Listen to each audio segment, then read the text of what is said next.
Hello, welcome back to my channel. If you're new here, my name is Mary, and today's video is going to be my nonfiction November wrap-up. So I already posted my wrap-up for all of the fiction books that I read in the month of November, so this is just going to be the 6 nonfiction books that I read.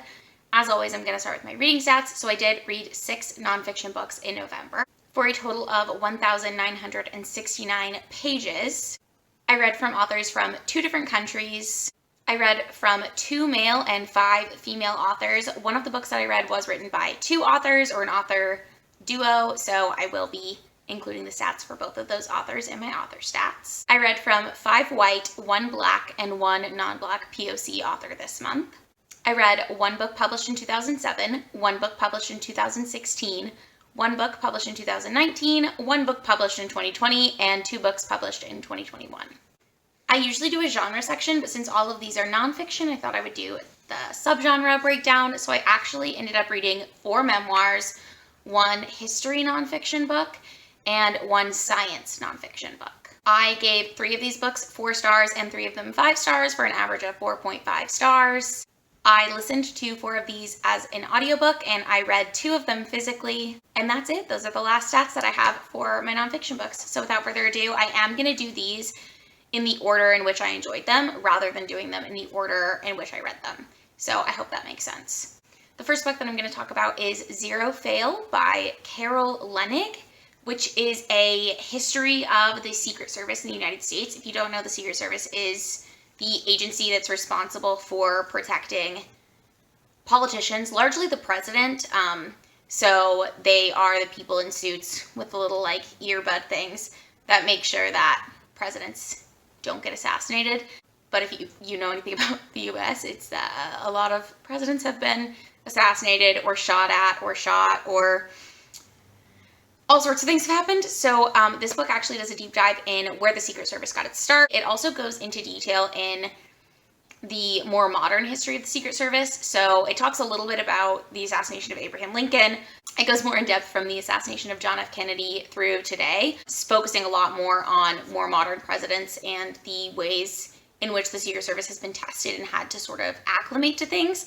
And one thing that I thought was really interesting about this book, I liked a couple of things about it, but the thing that I thought was most interesting about it is the way in which the author described how the Secret Service doesn't really plan for a lot of things. Like a lot of the things that have happened that were nationwide tragedies, times that presidents have been shot at, the Secret Service is literally learning as it goes and is not prepared for things when they happen, and only is prepared sort of after the fact. No shade to the Secret Service. I just think it's interesting that it's I always thought of it as such a high-tech military grade security, but it's really not, which I thought was really, really interesting to learn about. And it's very underfunded, and historically has always been underfunded. And I also thought it was interesting how presidents really don't like the Secret Service tailing them all the time, but at the Secret Service, when they back off is when the president gets shot. So I thought that was really interesting as well. I also felt like this book did a really good job of being balanced, and it's kind of labeled as being a book about politics, but really it's about the politics behind the Secret Service, which is bipartisan. So it doesn't really, in my opinion, I didn't think this book leaned with a bias towards a certain viewpoint. It was very much a cut and dry, this is the history, this is what this side thinks, this is what this side thinks, and this is what's happened. So yeah, I thought that was a really interesting book, and I did give that 4 stars. The next book on this list is going to be Stay Sexy and Don't Get Murdered by Georgia Hardstock and Karen Kilgariff, who run the podcast My Favorite Murder. This book, I remember when it came out back in a couple of years ago, because I listened to the podcast a lot more back then. I think it came out 2019. But the podcast is about true crime, and so I sort of thought that the book was going to be about true crime, but it's actually a joint memoir. So both the podcast hosts talk about their lives before meeting each other and then the creation of this podcast, which I thought was really interesting. They had a lot of really funny stories. They also had a lot of really dark backstories of their childhood and stuff. I don't think this is necessarily a must read, but I do think for fans of the podcast and fans of Karen and Georgia, I think it's a fun book to read. So I did enjoy that one as well. I listened to that as an audiobook.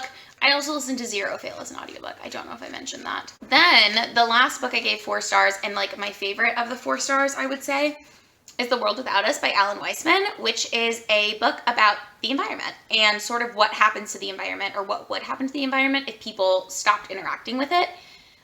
So it goes into detail of like the pollution that wouldn't happen and all the things that I was sort of thinking of, but it also discusses like what would happen to landfills if people were no longer treating waste.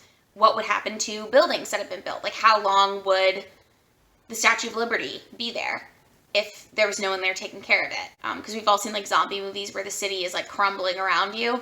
So I thought that was really interesting. There are a lot of numbers and like scientific facts in this book that I am not a very sciencey person, so I kind of got lost in the weeds a little bit, but I just thought overall the concept was so interesting. And I really do think if you have a family member or a friend who's like really interested in the environment, or if you, I could have put this in my nonfiction read-alikes thing that I did a couple weeks ago where I talked about if you like this genre of book, you should read this. And I honestly, did I say this? I feel like this would work if you really like dystopians, because this sort of goes into like, I guess, how the world would be if people were no longer here. So yeah, I thought this was really interesting, and I learned a lot from it.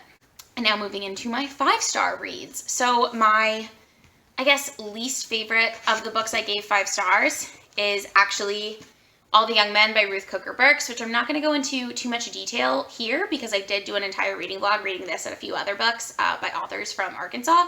But this is about essentially Ruth Cooker Burks and her experience with the AIDS crisis when she was living in Hot Springs, Arkansas in the 80s, because there was a lot of misinformation going around, there was a lot of bigotry going around, so people didn't really want to help people with AIDS, and Ruth Cooker Burks was not a nurse, but she ended up being the caretaker for all of these men who contracted HIV and developed AIDS.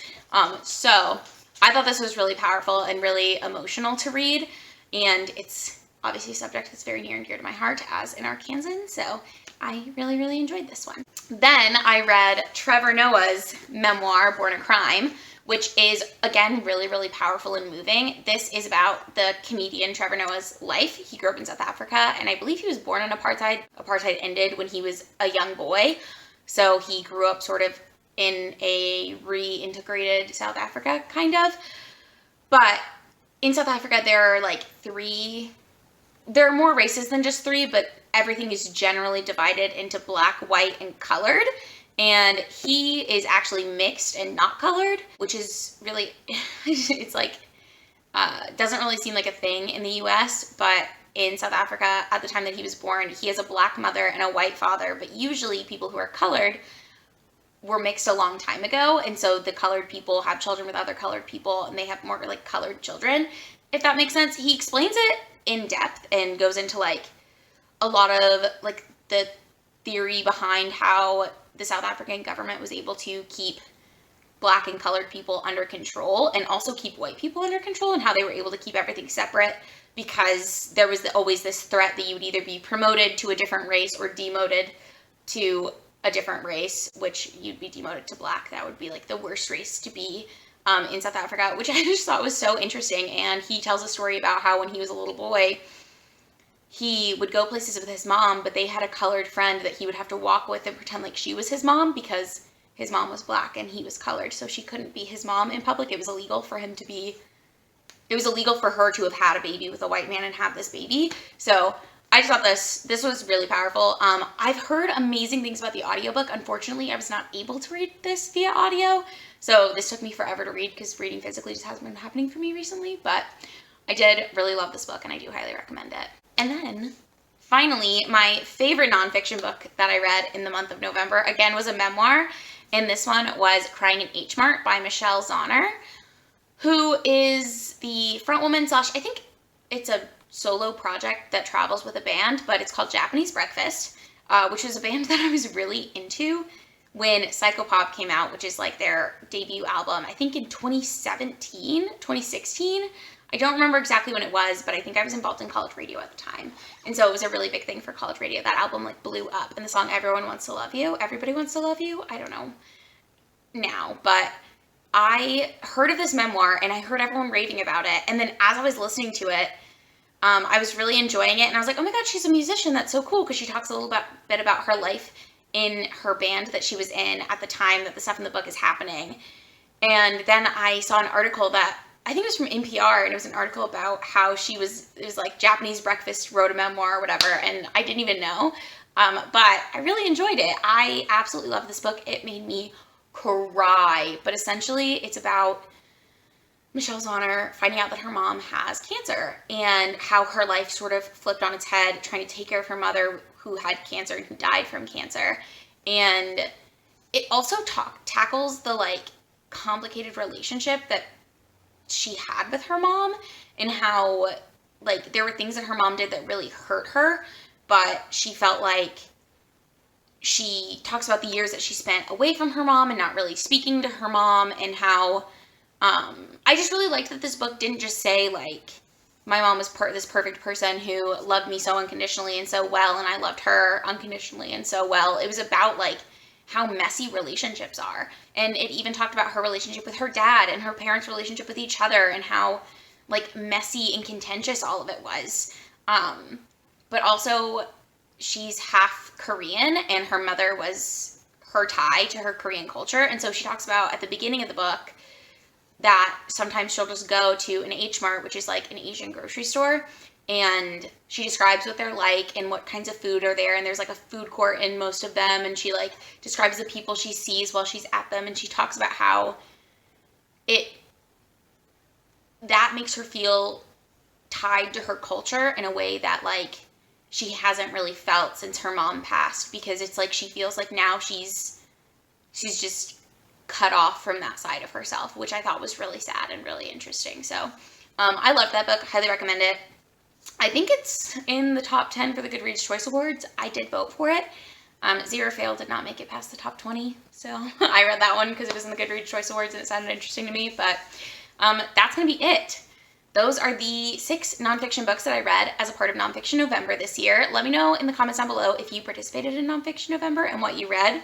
Also, feel free to let me know if you've read any of these and how you felt about them.